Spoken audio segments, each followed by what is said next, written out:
Fatima, second standard.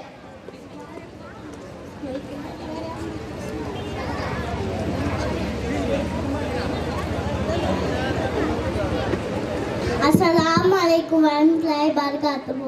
இப்போ நான் உங்கள் முன்னாடி ஒரு அழகான ஒரு கதை சொல்ல போகிறேன்.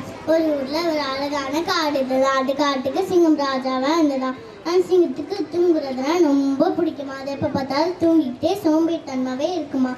அதுக்கு பசி எடுத்தால் மட்டும்தான் எந்திரிச்சு உணவு தேட போவோம். அது டைமில் எப்போ பார்த்தாலும் தூங்கிக்கிட்டே இருக்குமா.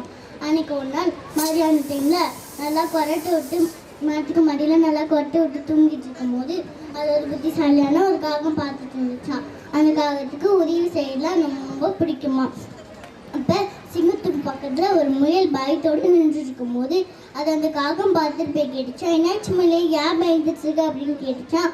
சிங்கத்துக்கு பக்கத்தில் ருசியான பொருட்கள் இருக்குது, இந்த பொருட்கள் சாப்பிட எனக்கு ரொம்ப பிடிக்கும், நான் போய் எடுக்க சாப்பிட போனேன், சிங்கராஜா சேர்ந்து சாப்பிட்டாங்க, என்ன பண்ணுறது, அதனால எனக்கு ரொம்ப பயமாக இருக்குன்னு பயத்தோடே சொல்லிச்சான்.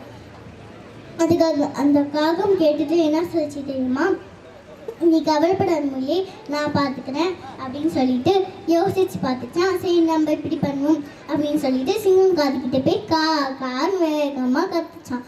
கத்திக்கிட்டே சொல்லிச்சான், சோம்பேறி சிங்கமே ஏன் அப்போ பார்த்தாலும் இப்படி தூங்கிக்கிட்டே இருக்க, உனக்கு செய்ய வேண்டிய கடமையெல்லாம் இருக்காதா, அதை போய் செய், இது மாதிரி சோம்பேறித்தனமாக மரத்துக்கு மாடியில் தூங்கக்கூடாது அப்படின்னு சொல்லிட்டு கான்னு கத்துச்சான். தெரியும் அதுக்கு அந்த சிங்கம் லேசாக கண்ணை முழிச்சு சொல்லிச்சான், காகமே இது எனக்கு உயிரினாரும் நீ தள்ளிப்போ அப்படின்னுச்சான். அந்த சிங்கம் சொல்கிற பேச்சை கேட்காம திரும்ப கான்னு வேகமாக கத்த ஆரம்பிச்சிச்சான். அந்த சிங்கத்துக்கு கோபம் வந்து அது பின்னாடியே துரத்திக்கிட்டு போக ஆரம்பிச்சிச்சான். அந்த காகம் அந்த புல்வெளி கடந்தே போயிடுச்சான். சிங்கம் அந்த காகத்தை துரத்திட்டு போனதுனால புல்வெளி கடந்தே போயிடுச்சான். அப்போ அந்த முயல அதோட ஆசை தீர பொருட்கள்லாம் சாப்பிட்டுக்கிட்டு ஜாலியாக சின்ன சின்ன விலங்கு கூட விளையாடிட்டு இருந்துச்சான். சின்ன சின்ன விலங்குக்குமே சந்தோஷமாக இருந்துச்சான் அந்த புல்வெளியில். அப்போ அந்த சிங்கம் நம்ம இப்படி பிடிக்காம போயிட்டுமே அந்த காகத்தை அப்படின்னு சோர்வடைஞ்சு திரும்பியும் அந்த மரத்தடிக்கே வந்துட்டு இருந்துச்சா சிங்கம். அப்புறம் மரத்தடியில் சின்ன சின்ன விலங்குகள்லாம் விளையாடிட்டு இருக்கிறத பார்த்து நம்ம பார்த்தாலும் இப்படி தூங்கிட்டே இருக்கோமே, நம்மளோட பொறுப்பை பண்ணாமல் இருந்தோமே, இதுக்கப்புறம் நம்மளோட பொறுப்பை பண்ணிக்கிட்டு சின்ன சின்ன விலங்குகள்லாம் வேலையை செய்யும்.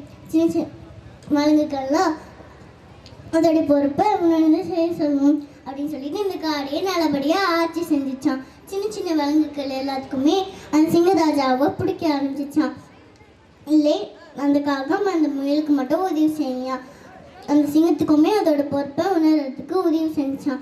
இல்லைன்னு நம்ம என்ன பிடிச்சிக்கோன்னா, நம்ம எப்பவுமே சோம்பேறித்தனமாகவே இருக்கக்கூடாது, புத்திசாலியாக சுறுசுறுப்பாக இருக்கணும். அது மட்டும் இல்லாமல் ஒரு தலைவர் அவங்களோட பொறுப்பை ஒன்று செய்யணும். தேங்க்யூ. அஸ்ஸலாமு அலைக்கும் வரஹ்மத்துல்லாஹி வபரகாத்துஹு.